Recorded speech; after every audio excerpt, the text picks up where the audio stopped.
the 2024 CDL Passenger Practice Test. This test has 60 questions with explained answers to help you prepare for this test. Before we get started, don't forget to jumpstart that like button to keep this channel running. Now here is your CDL instructor to walk you through the questions. Question 1. Is the following statement true or false? While the majority of hazardous materials are prohibited from being transported on a bus, there are certain hazardous materials that are permitted? A. True. B. False. C. Not applicable. D. Partly true. The correct answer is A. True. Although most hazardous materials are restricted from bus transportation, there are specific hazardous materials that are allowed under specific regulations. These materials are subject to stringent safety guidelines and proper packaging to ensure the safety of passengers and the environment. Question 2. Where is it prohibited to allow passengers to stand on the bus? A. In front of the standee line. B. In the rear rows. C. In the front rows. D. Behind the driver's seat. The correct answer is A. In front of the standee line. Passengers are not allowed to stand in front of the standee line on the bus, as this area is reserved for the safety of both passengers and the driver. Standing in this area could impede the driver's view and pose a safety hazard. Question 3. Which component must be in proper working condition before the bus can depart among the following? A. Windshield wipers. B. Air conditioning system. C. Service brakes. D. Radio communication. The correct answer is C. Service brakes. Among the listed options, the service brakes are a critical safety feature that must be in good working order before the bus can leave. Functional brakes are essential for safe operation and stopping in various road conditions. Question 4. Is the following statement true or false?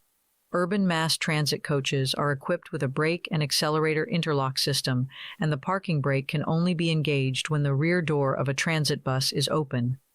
A. True. B. False. C. Not applicable. D.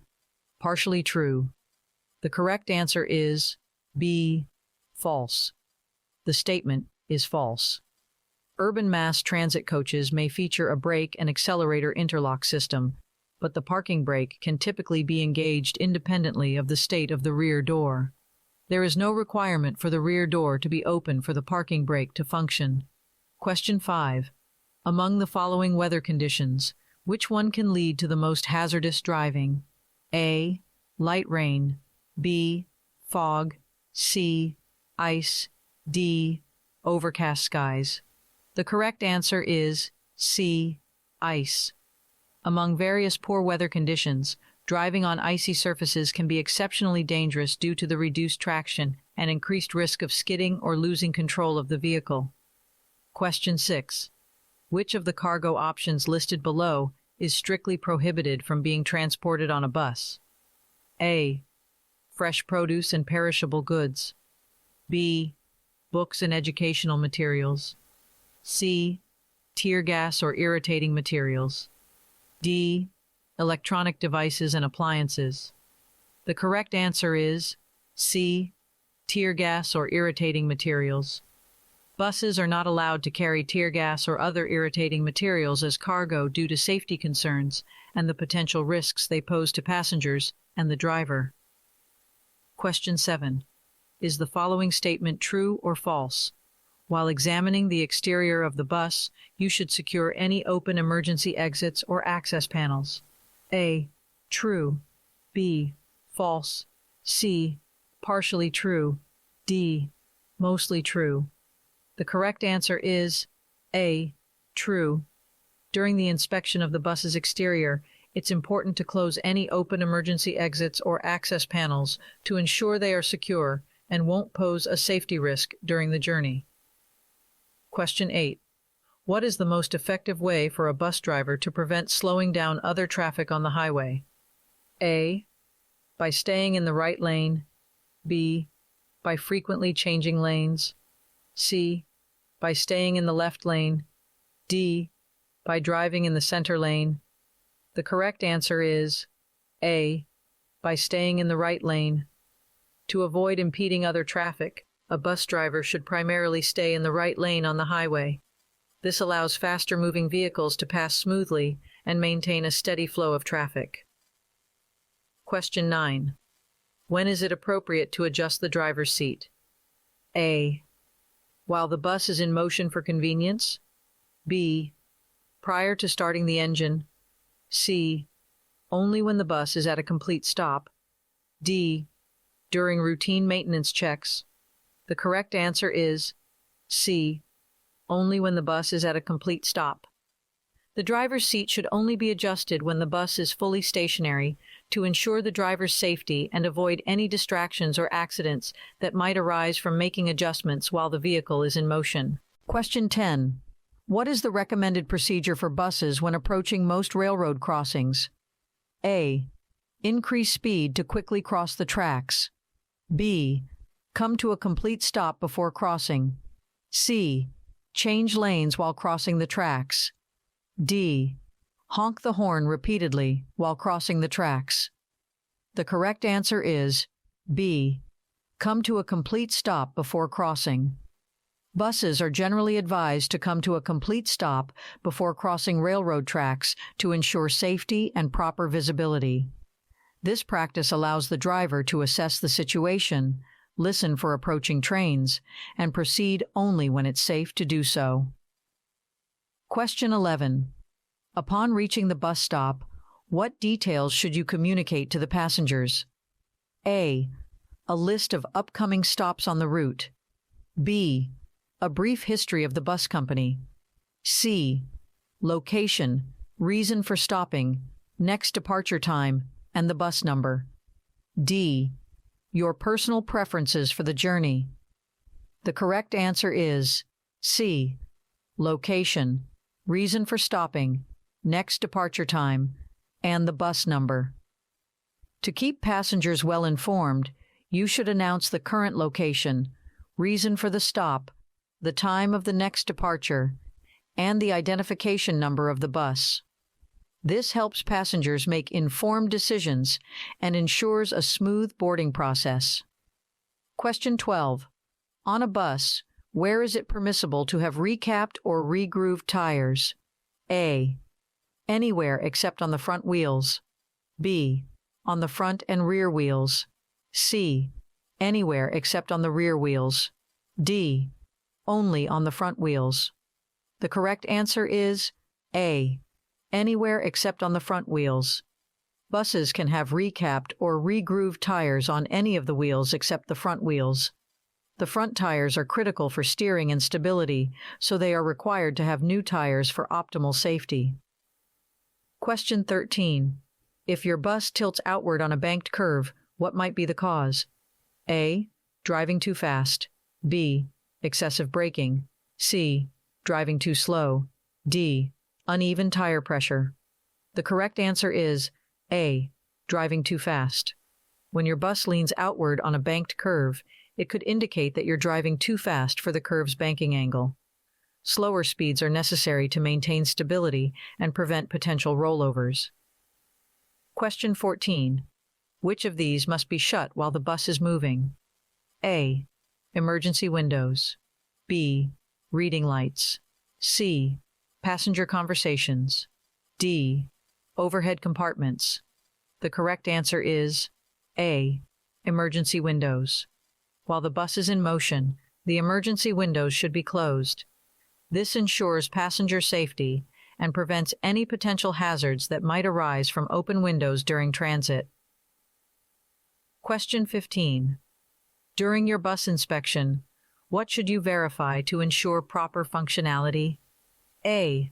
Radio communication is established. B. All windows are tightly shut. C.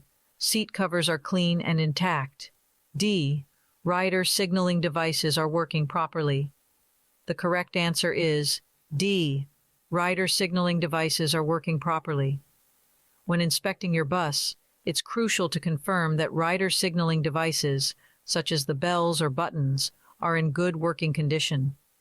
This helps ensure effective communication between passengers and the driver during the journey.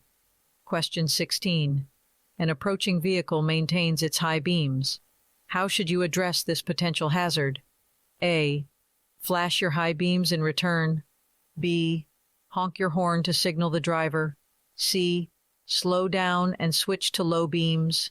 D. Looking to the right side of your lane. The correct answer is D. Looking to the right side of your lane. When faced with an oncoming vehicle using high beams, avoid direct eye contact with the lights and instead focus on the right side of your lane to prevent glare and maintain better visibility. Question 17. What are some elements to examine within the interior of a bus when conducting the pre-trip inspection? A. Passenger seats and windows. B. Fuel tank and exhaust system. C. Parking brake and steering mechanism. D. Windshield wipers and exterior lights. The correct answer is C. Parking brake and steering mechanism. As part of the pre-trip inspection process, evaluating the parking brake and steering mechanism is crucial. Ensuring the proper functionality of these components guarantees the bus's ability to be securely parked and maneuvered, contributing to both passenger safety and overall road safety. Question 18. Having fulfilled all the prerequisites for a Class B bus driver's license, which one of these vehicles are you ineligible to operate? A. School bus with passengers. B. City transit bus. C. Shuttle bus for hotel guests. D. Class A bus. The correct answer is D. Class A bus. Despite obtaining a Class B bus driver's license, you are not authorized to drive a Class A bus. Different classes of bus licenses may have varying restrictions based on vehicle size and type. Question 19. For what purpose can the interlock system for the brake and accelerator on a transit coach be utilized? A. To improve fuel efficiency. B. To help downshift. C. To engage cruise control. D. To override the engine's speed limit. The correct answer is B. To help downshift. The interlock system for the brake and accelerator on a transit coach can be employed to facilitate downshifting during descents, enhancing control, and aiding in managing speed. Question 20. What shape do hazardous material labels typically have? A. Circular. B. Diamond-shaped. C. Triangle-shaped. D. Rectangular.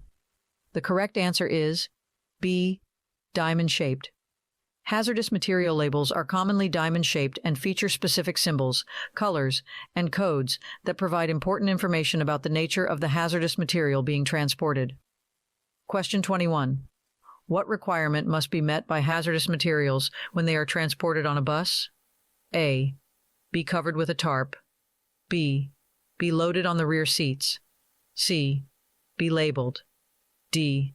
Be inspected every 100 miles. The correct answer is C. Be labeled. When hazardous materials are transported on a bus, they must be properly labeled to provide information about their nature and potential risks. This labeling ensures proper handling and response measures in case of emergencies. Question 22.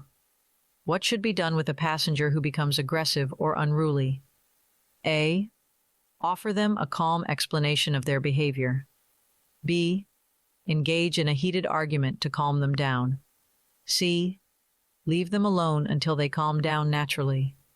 D. Should not be let off the bus where it would be unsafe for him or her. The correct answer is D. Should not be let off the bus where it would be unsafe for him or her. If a passenger becomes violent or disruptive, it's important not to let them off the bus in a location where their safety would be compromised. The safety of the passenger and others on the road should always be a priority. Question 23. What is a recommended guideline for driving at night? A. Decrease your following distance to maintain visibility. B. Increase your normal daytime following distance by 1 second.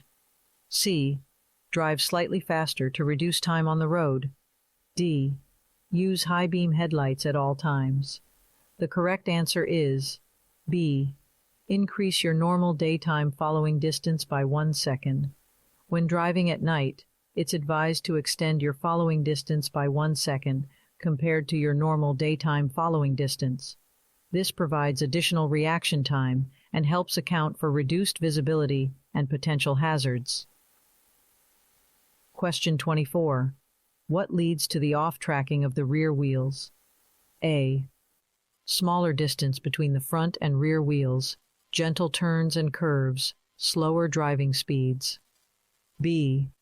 Greater distance between the front and rear wheels, sharper turns and curves, faster driving speeds. C.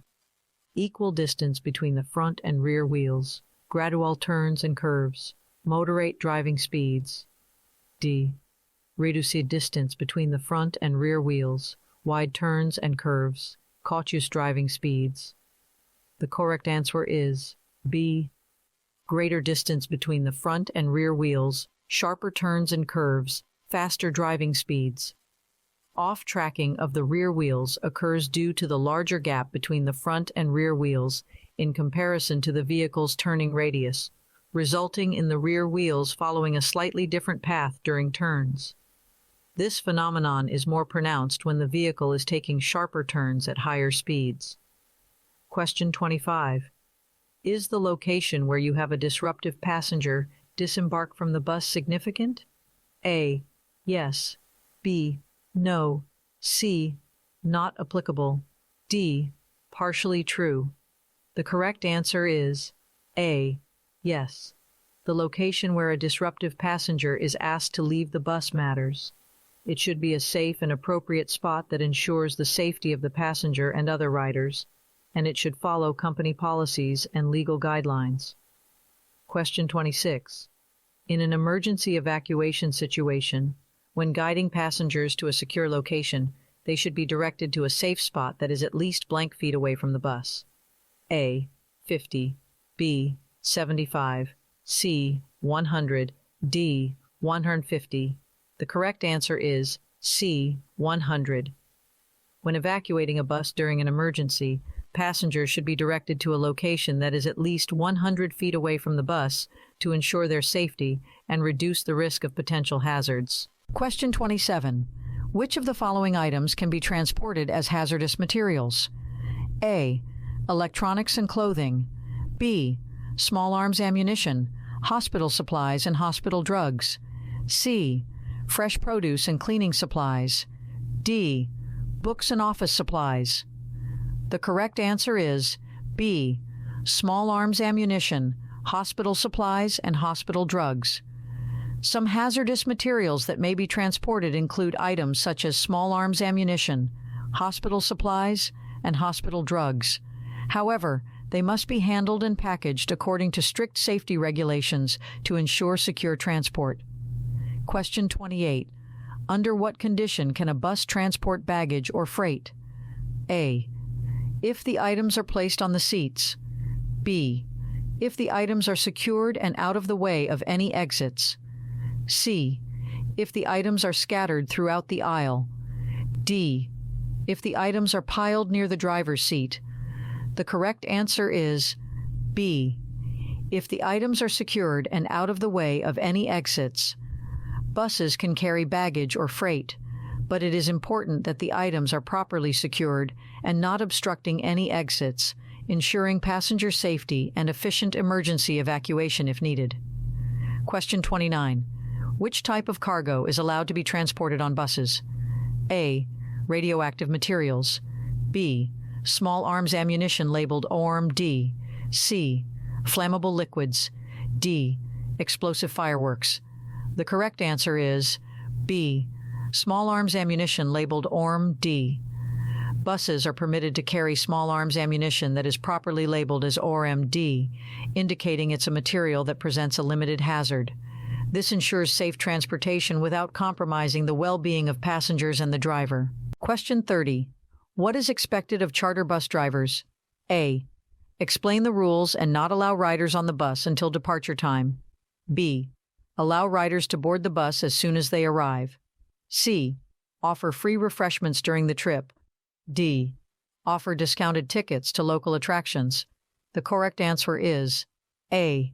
Explain the rules and not allow riders on the bus until departure time. Charter bus drivers should ensure passengers are aware of the rules and guidelines, and they should restrict boarding until the designated departure time for a smooth and organized journey.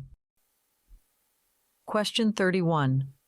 What is the appropriate action regarding gear changes when driving a bus with a manual transmission across railroad tracks? A. Shift to a higher gear for smoother crossing. B. Shift to a lower gear for better traction. C. Should never change gear on a bus with a manual transmission. D. Shift gears quickly to maintain momentum. The correct answer is C. Should never change gear on a bus with a manual transmission. When crossing railroad tracks with a bus equipped with a manual transmission, it's advised to maintain the current gear rather than changing gears. This ensures stability and control over the vehicle during the crossing. Question 32. When the right-of-way is uncertain, what is the safest action to take? A. Honk your horn to signal your presence. B. Proceed cautiously, assuming you have the right-of-way. C. Stop abruptly to avoid any confusion. D. Let the other vehicle have the right-of-way.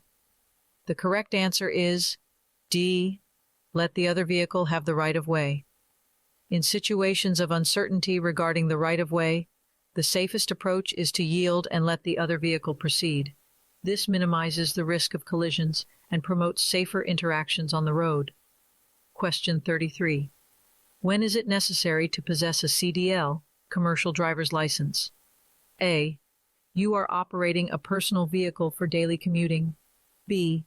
You are going to drive a delivery truck under 10,000 pounds. C. You are going to drive a vehicle that carries over 15 people, including the driver. D.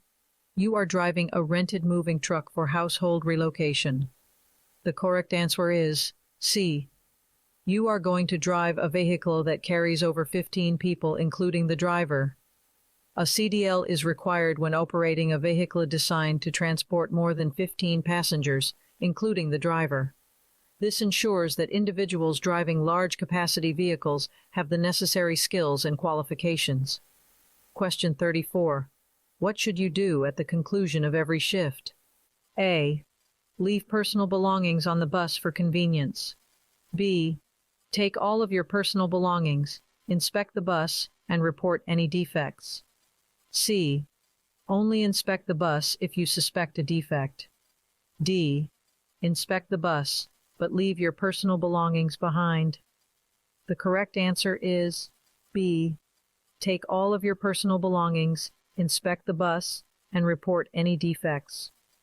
To ensure a smooth transition between shifts and the readiness of the bus for the next driver, it's important to remove your personal items, perform a thorough bus inspection, and promptly report any issues or defects for maintenance attention. Question 35. If your bus breaks down on a freeway or expressway and you need to stop on the left side of the road, what is the recommended positioning for the bus? A. Parallel to traffic with the rear door facing the downstream side of traffic. B. At an angle to traffic with the front door facing the downstream side of traffic. C. At an angle to traffic with the rear door facing the downstream side of traffic. D. Perpendicular to traffic with the front door facing the upstream side of traffic. The correct answer is B. At an angle to traffic with the front door facing the downstream side of traffic. If you have to stop a disabled bus on the left side of a freeway or expressway, it's best to position it at an angle to traffic, with the front door facing the downstream side. This helps improve the visibility of the bus to other drivers and provides a safer environment for passengers to exit. Question 36. What is the appropriate action to take if a passenger intends to bring a car battery or a can of gasoline onto your bus? A. Allow them to carry the items if properly secured. B. Inform them that these items are allowed only in the luggage compartment. C. Advise them to keep the items in their lap during the journey. D. Not allow him to do so. The correct answer is D. Not allow him to do so.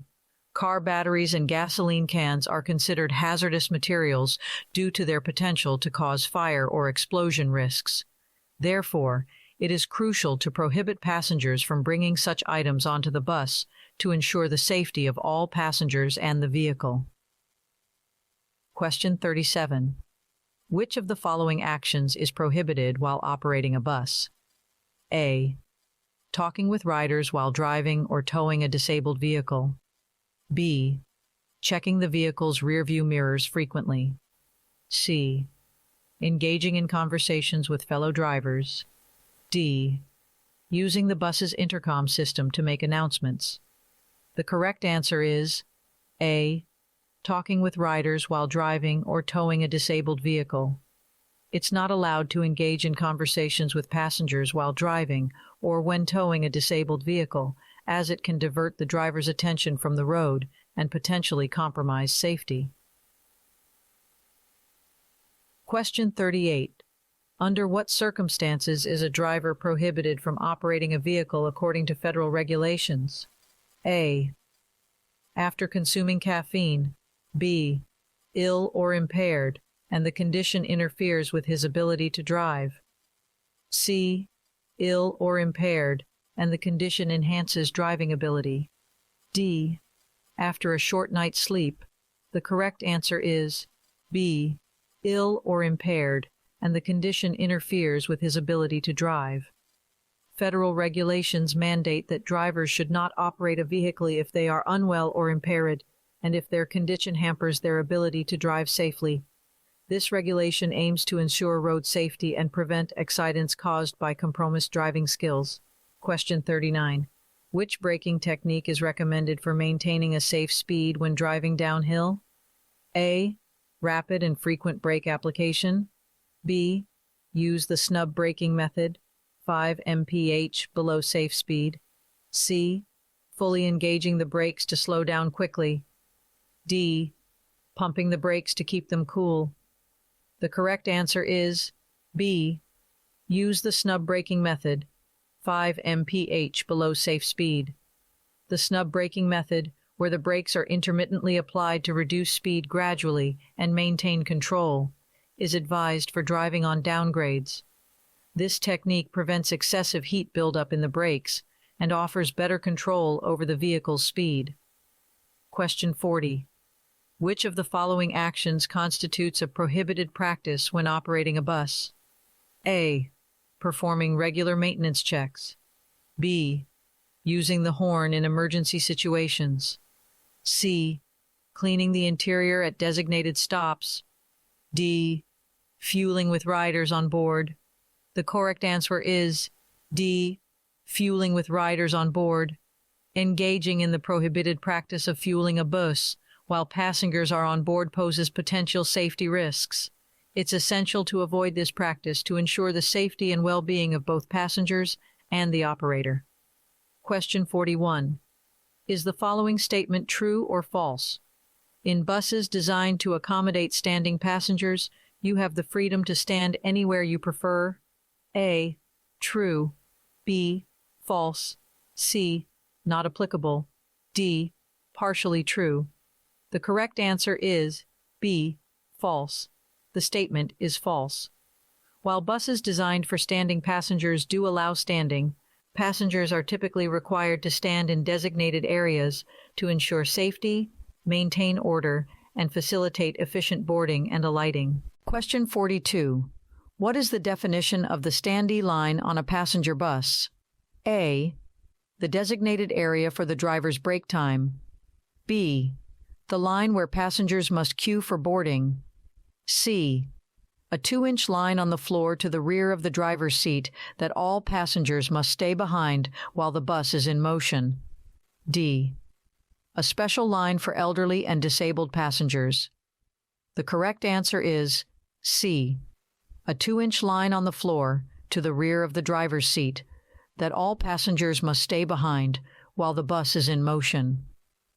The standee line is a safety measure on passenger buses marked on the floor that indicates the area where passengers must remain behind while the bus is moving. This helps ensure the safety of both passengers and the driver, preventing interference with the driver's operation of the vehicle. Question 43. How often should the coolant level be inspected in a pressurized cooling system? A. By a mechanic, every 90 days. B. During every refueling stop. C. Whenever the vehicle is parked for more than an hour. D. Once a year during annual maintenance. The correct answer is A.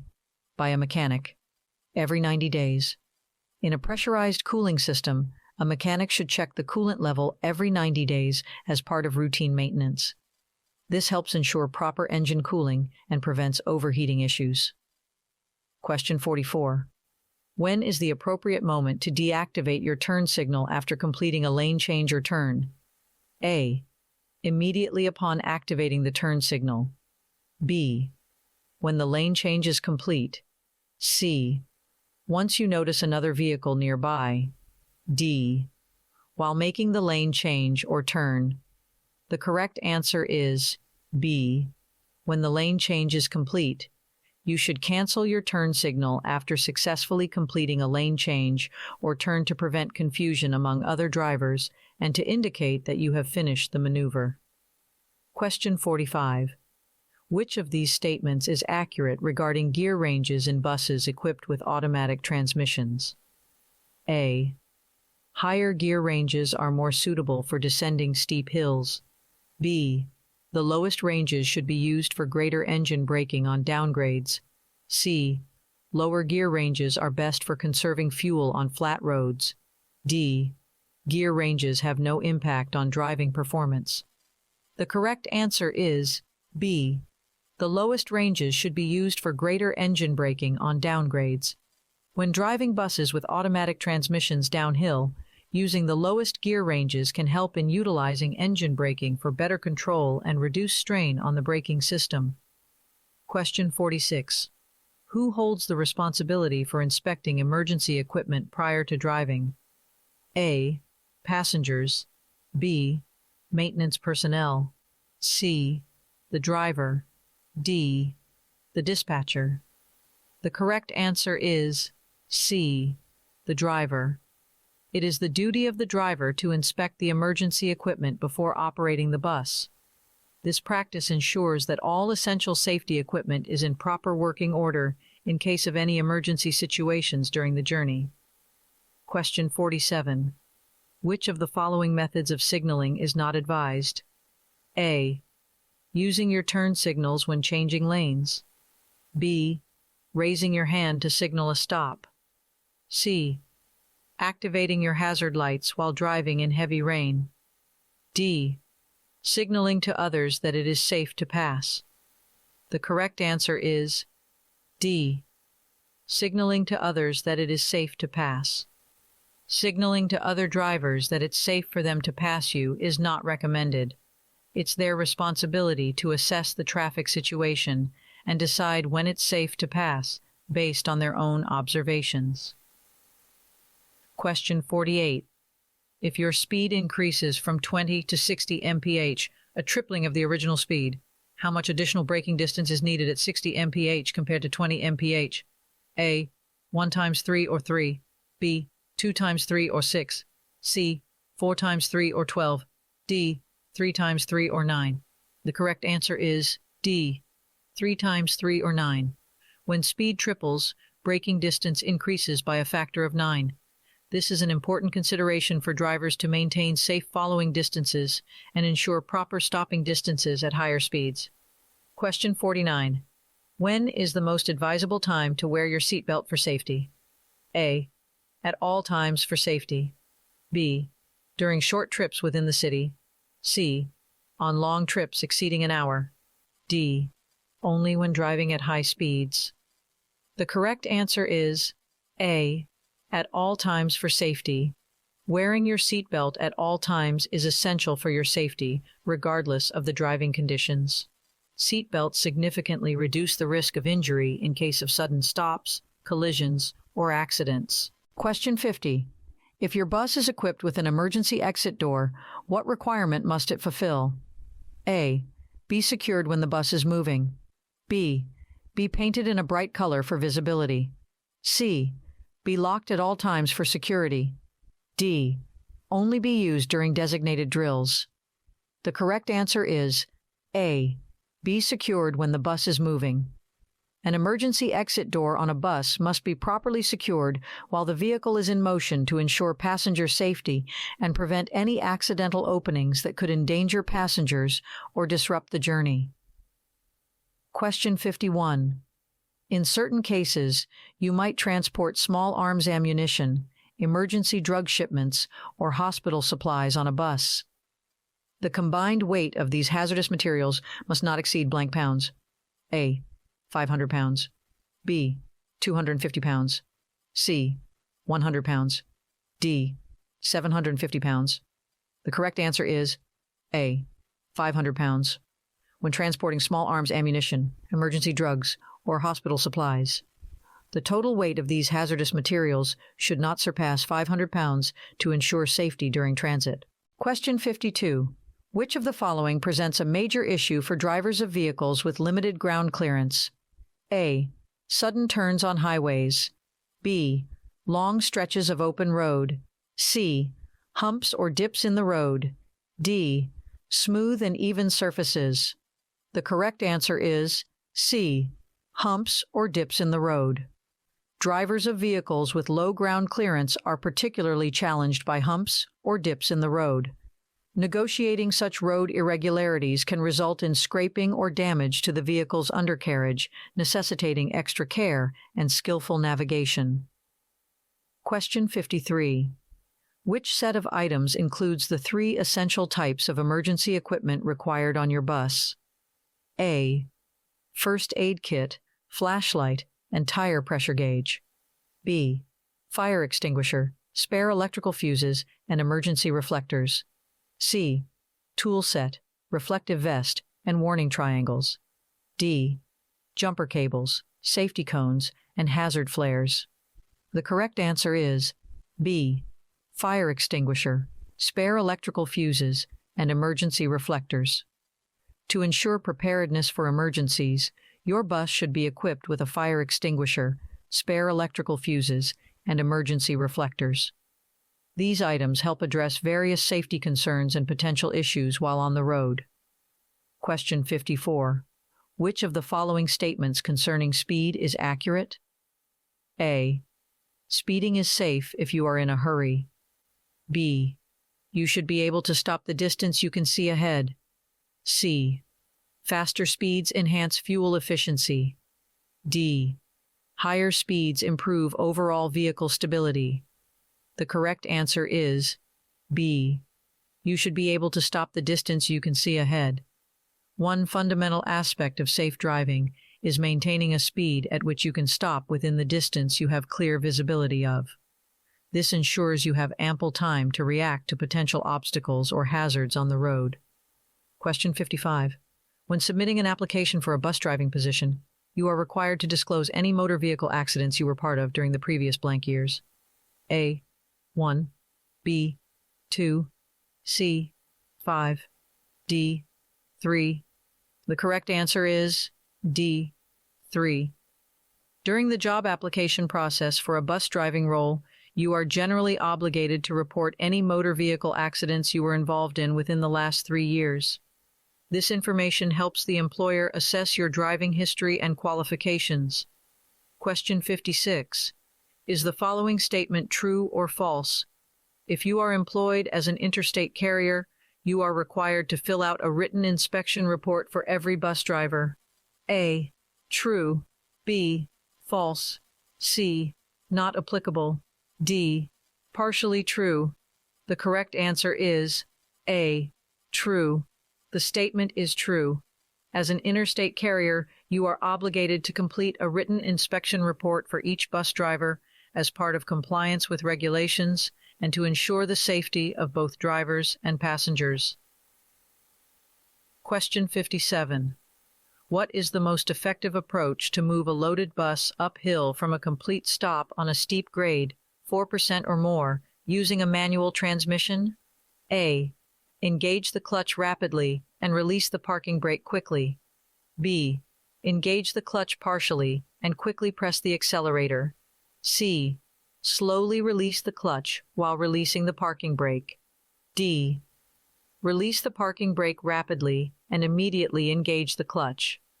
The correct answer is C. Slowly release the clutch while releasing the parking brake.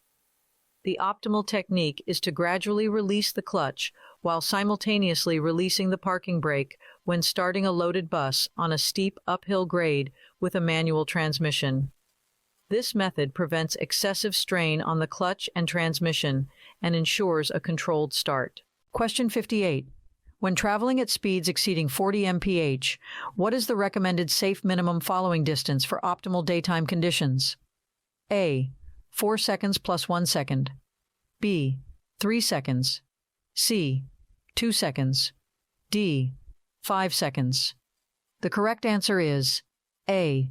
4 seconds plus 1 second. In ideal daytime conditions, when driving faster than 40 mph, it's advised to maintain a following distance of 4 seconds plus 1 additional second for increased safety. This provides ample time to react and maneuver if the vehicle in front suddenly stops or encounters an obstacle. Question 59. Which CDL class does a straight vehicle with a gross vehicle weight rating, GVWR, of 20,000 pounds, transporting 20 passengers belong to? A. Class A. B. Class B. C. Class D. D. Class C. The correct answer is D. Class C. A vehicle with a GVWR of 20,000 pounds that carries 20 passengers falls into the Class C CDL category, which typically covers vehicles designed to transport more than 16 passengers or hazardous materials. Question 60. In what situation do you need to be aware of if you have to make a sudden swerve to avoid a collision? A. Where other vehicles are around your bus. B. In an empty parking lot. C. When your bus is stationary. D. Only when pedestrians are present. The correct answer is A. Where other vehicles are around your bus.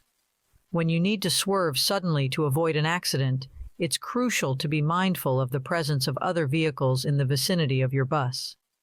This awareness helps prevent causing further collisions or endangering other road users. Hope you enjoyed this video. If you still need more practice, then check out these videos or click the first link in the description to get your cheat sheet, which will help you pass your CDL exam on your first try.